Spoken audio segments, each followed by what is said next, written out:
Hello students, स्वागत है आप सभी का आज की साइंस की क्लास में। और आज की क्लास हम सीखेंगे ओम का नियम, ओम्स लॉ।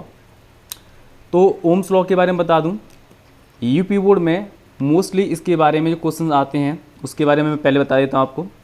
तो ओम के नियम को लेकर के जो प्रश्न आते हैं एग्ज़ाम में, तो इस तरह से आ सकता है आपका क्वेश्चन कि ओम का नियम क्या है, या ओम का नियम किसे कहते हैं, या फिर इस तरह से आ सकता है कि ओम के नियम को समझाइए, या फिर हो सकता है ये पूछा जाए आपसे कि ओम के नियम का उल्लेख कीजिए। तो इस तरह से ओम के नियम को लेकर के एग्ज़ाम में क्वेश्चन पुटअप किए जाते हैं। तो उसको हमें लिखना कैसे, स्पष्ट कैसे करना है, समझाना कैसे है, परिभाषित कैसे करना है, वो देखते हैं। तो सबसे पहले हम देख लेते हैं कि ओम का नियम किसने दिया था और कब दिया था। तो बात करें हम ओम के नियम के बारे में, तो जर्मन भौतिकविद यानी कि जर्मनी के भौतिक वैज्ञानिक एवं तकनीकी विश्वविद्यालय के प्रोफेसर जॉर्ज साइमन ओम ने सन 1827 में यह नियम प्रतिपादित किया था, या ओम का नियम प्रतिपादित किया था। इस नियम के अनुसार, या फिर यूं कह लीजिए ओम के नियम के अनुसार, ओम के नियम अनुसार क्या है, यदि किसी चालक की भौतिक अवस्थाएं जैसे ताप, लंबाई, क्षेत्रफल आदि परिवर्तित नहीं होते हैं तो चालक के सिरों पर लगाए गए विभवांतर व उसमें बहने वाली धारा का अनुपात नियत रहता है। समझ लेते हैं क्या है, क्या लिखा है यहाँ पर। यदि किसी चालक की भौतिक अवस्थाएं, मान लीजिए कोई चालक है, कोई भी कंडक्टर है, उसकी भौतिक अवस्थाएं ले लेते हैं आप, ताप, लंबाई और क्षेत्रफल, यानी कि चालक की लंबाई कितनी है, उसका क्षेत्रफल कितना है, या उस पर टेम्परेचर कितना है उसका। तो इनमें हमें कोई परिवर्तन नहीं करना है, यानी कि ये चीज़ें जो हैं, भौतिक अवस्थाएं हैं चालक की, ताप, लंबाई, क्षेत्रफल कैसे रहनी चाहिए, अपरिवर्तित रहनी चाहिए, यानी कि परिवर्तित नहीं होनी है। तो उस कंडीशन में क्या होगा कि चालक के सिरों पर लगाया गया विभवांतर और उसमें जो बहने वाली धारा है उनका अनुपात नियत रहता है, कांस्टेंट रहता है। एक बार और समझ लेते हैं। यदि किसी चालक की भौतिक अवस्थाएं जैसे ताप, लंबाई, क्षेत्रफल ये परिवर्तित नहीं होती हैं तो चालक के सिरों पर लगाए गए विभवांतर व उसमें बहने वाली धारा का अनुपात नियत रहता है। इसके अलावा एक और है, यदि किसी चालक की भौतिक अवस्था विशेषतः ताप में कोई परिवर्तन न हो तो उसमें बहने वाली विद्युत धारा उसके सिरों पर लगाए गए विभवांतर के अनुक्रमानुपाती होती है। और अनुक्रमानुपाती के स्थान पर आप समानुपाती शब्द का भी प्रयोग कर सकते हैं।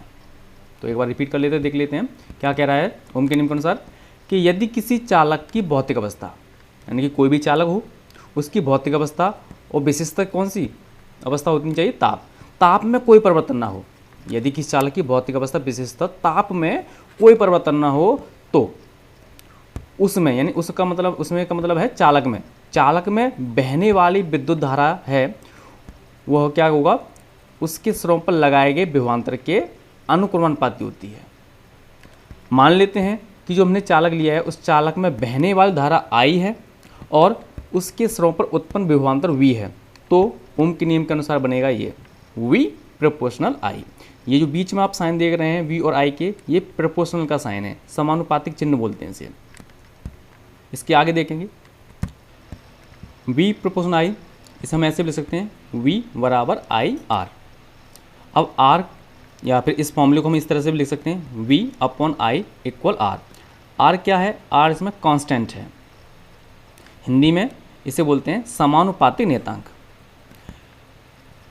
इसके अलावा R को चालक का विद्युत प्रतिरोध भी कहते हैं और इसका मात्रक वोल्ट प्रति एम्पियर या ओम होता है। और ओम का सिंबल होता है इस तरह से। तो यह है ओम का नियम। ओम का नियम यूपी बोर्ड स्टूडेंट्स के लिए, हाई स्कूल वालों के लिए भी एग्जाम में पूछा जाता है और इंटर में भी ये पूछा जाता है, 12th वालों के लिए भी। इसके आगे देखेंगे, यहाँ बात हम ओम के नियम की कर रहे हैं। तो ओम का नियम यह भी स्पष्ट करता है, यानी ओम का नियम यह भी बताता है कि किसी परपथ में प्रतिरोध या किसी चालक में जो प्रतिरोध है वह प्रतिरोध होता क्या है कि उस परपथ या उस चालक के सिरों के बीच विभवांतर यानी कि वोल्टता और उसमें प्रवाहित धारा का अनुपात होता है।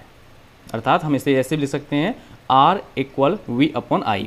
तो V क्या है, यहाँ पर विभवांतर है जो चालक के सिरों के बीच उत्पन्न होता है, और I क्या है, चालक में बहने वाली धारा। और अपॉन का मतलब होता है यहाँ पर अनुपात से।